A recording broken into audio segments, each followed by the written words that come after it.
আসসালামু আলাইকুম। আজকে আমি তৈরি করব পাঙ্কাশ মাছের কাবাব। অনেক সময় আছে বাচ্চারা ঘরে থাকলে পাঙ্কাশ মাছ আনতেই হয়, কারণ কাটা ছাড়া মাছ তো গন্ধের জন্য অনেক সময় খাওয়া যায় না। সেই হিসেবে আমি এভাবে মাছের কাবাব তৈরি করে খাই। চলেন প্রথমে একটা পাতিল বসিয়ে নিলাম, ওখানে 8 টুকরা মাছ দিয়ে দিলাম হাফ চা চামচ হলুদের গুঁড়া, অর্ধেকের বেশি লেবু রস চিপে দিয়ে দিলাম,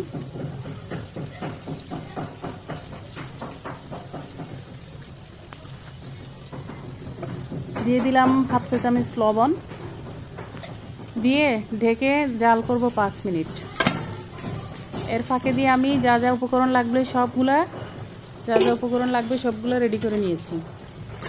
মাছ সিদ্ধ হয়ে গেছে, এই যে মাছ নামিয়ে নিলাম, নিয়ে এখন কাটা বেছে নিলাম। তারপর সবগুলো উপকরণ একসাথে রেডি করে নিয়েছি।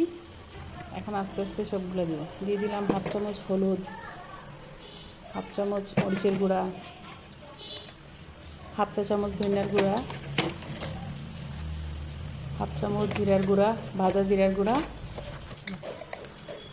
হাফ চা চামচ গরম মশলার গুঁড়া, দিয়ে দিলাম পরিমাণ মতো লবণ, টমেটো কুচি, দিয়ে দিলাম মরিচ কুচি, কাঁচামরিচ কুচি, দিয়ে দিলাম পেঁয়াজ কুচি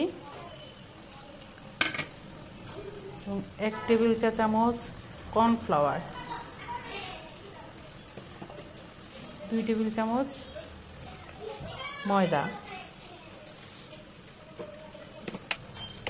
এবং কুচি করে রাখা ধনিয়া পাতা দিয়ে ভালো করে কষলিয়ে মিক্স করে নেব। মিক্স করে একটা ডো তৈরি করে নিয়েছি, এই যে দেখেন।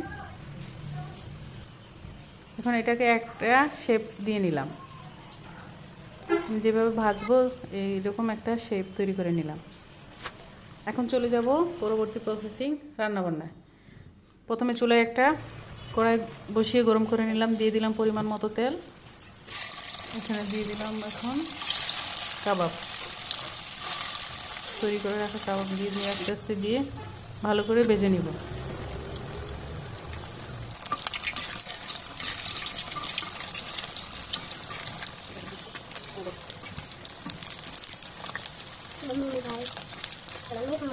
খুবই মজাদার একটি কাবাব, আপনারা চাইলে এভাবে বানাইতে পারেন। ব্যাস হয়ে গেছে, এখন নামিয়ে নিলাম।